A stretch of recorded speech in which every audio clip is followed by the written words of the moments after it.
Hey everybody, it's Jim with Styrene Monkey.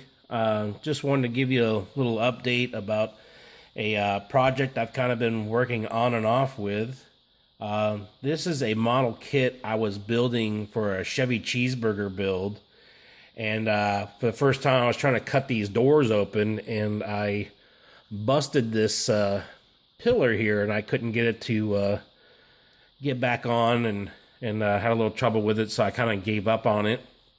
And I thought I'd go ahead and put it in my stash and save it for a rainy day to find out something I can do with it.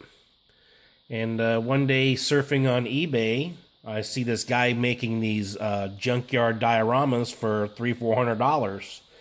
And I thought, hey, that's a great idea. I thought about this 71 Charger I had in my stash, and I said, hey, I'm going to give it a try, do something new and different. So went over to my local Hobby Lobby and bought a wood base here, and I gave it a little stain. And I have a model railroad set that I work on off. I've been doing for several years, and I have a static. This is like static grass they call it, and I have an applicator that does it. But now it comes in a rolled up matte form. And went ahead and sprayed the board down with 3M tack adhesive and rolled this stuff out to fit and cut it, and stuff looks great. It comes in 3 to 4 different colors. It looks a lot brighter green here on camera than it actually is. It's more like an olive color. But yeah, you could do any color you want, and I thought I'd use that as my base.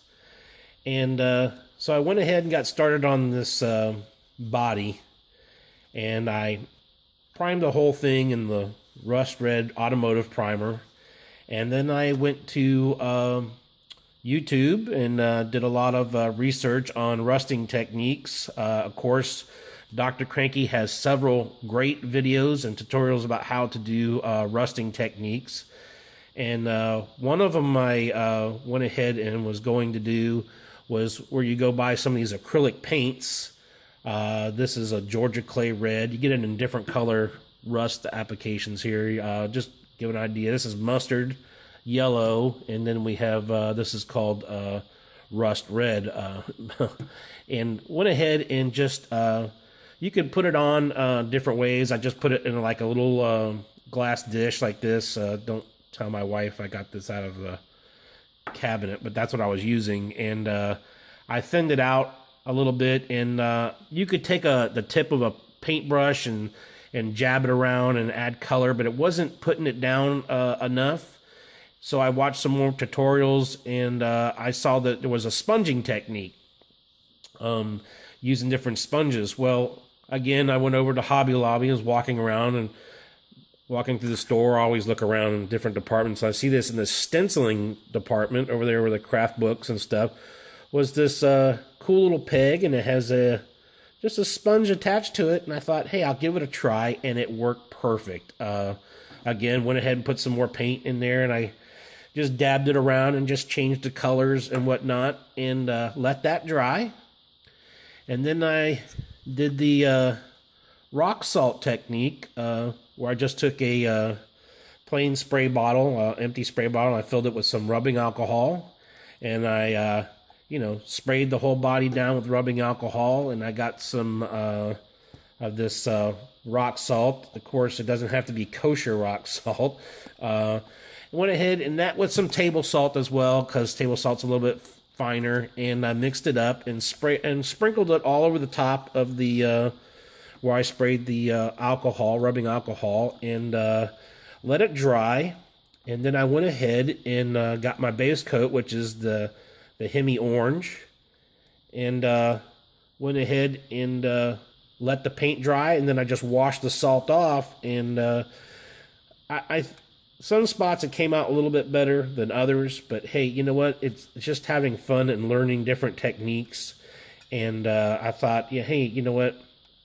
This is my first time. I want to see how it goes, but you took a pin vise and drilled some holes to make it look like rust was coming out, rust holes and whatnot. And yeah, that's the outcome of it after you wash the salt off. It looked pretty good, I think. And so I was also, I have a big model train layout, as I was saying before, and I was in the hobby section at my train department, and I found this rust powder and weathering powder, as you say. And I kind of put it in certain places here and there, but this stuff is very messy. It's like dust, it goes everywhere, so I kind of gave up on that idea, but I kind of powdered it in the holes. And once I got it to exactly pretty much where I wanted it, I went ahead and dull coated everything. Just put the engine in there, get it all grimy looking, put some grease in there, some graphite powder, and yeah, just having some fun, I put the decals on, of course, before I did the dull coat. Just put the decals on, and I dull coated everything. And I thought, as I was gonna put this on the base, I was gonna put a couple of bushes here to cover up this broken pillar. Has some vines running up here, and I was trying to get some ideas about how to, leaves. Now you can buy leaves in the model railroad section, HO, and then scale. And I thought, hey, you know what? We have some spices in the spice cabinet, and I thought I'd go over there and give it a try. And I started pulling out some of this cilantro and marjoram, however you want to pronounce that. They're little bitty leaves. They're spices.